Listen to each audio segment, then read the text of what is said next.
Parler, j'étais dans l'enfermement, dans l'isolement, repliée sur moi. Comment ça se voit, comment ça se détecte? Alors les signaux, ce sont des signes de souffrance. C'est un enfant qui peut effectivement être hyper vigilant parce qu'il vit dans la peur, parce qu'il est habitué à vivre dans la peur. C'est un enfant qui va développer des stratégies pour essayer parfois de se faire remarquer aussi, dans une forme d'appel à l'aide. Il y a plein de troubles associés en fait, des troubles anxio-dépressifs, des troubles du comportement, des troubles cognitifs qui vont donner des troubles de l'apprentissage, par exemple. Martine Brosse, vous vouliez compléter, il y a aussi, j'imagine, des signaux physiques. Alors physique, l'école. Je pense qu'aujourd'hui, en plus, maintenant, l'école va être obligatoire dès la maternelle.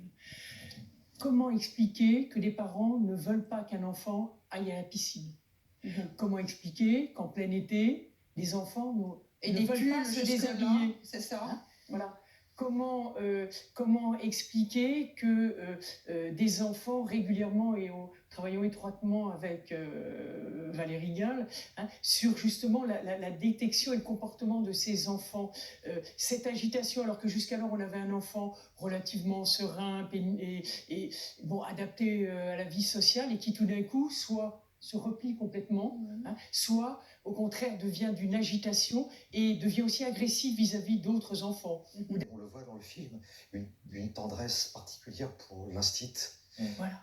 Et ça aussi, l'instit doit y faire attention. Un enfant qui serait quand même très très souvent avec la maîtresse, qui a besoin de... On recherche la petite Marina, c'est exact. Ce qu'on voit très bien dans le film, c'est qu'il y a des gens qui repèrent. Mais en fait, personne n'a la même acception de ce qu'est une situation de danger, ou un risque de danger.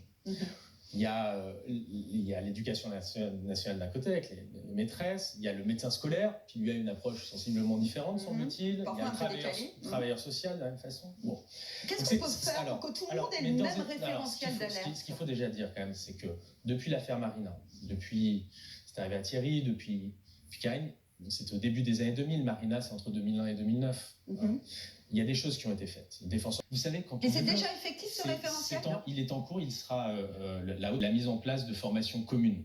Vous avez autour des enfants l'éducation nationale, vous avez des travailleurs sociaux, vous avez des juges, vous avez les forces de l'ordre.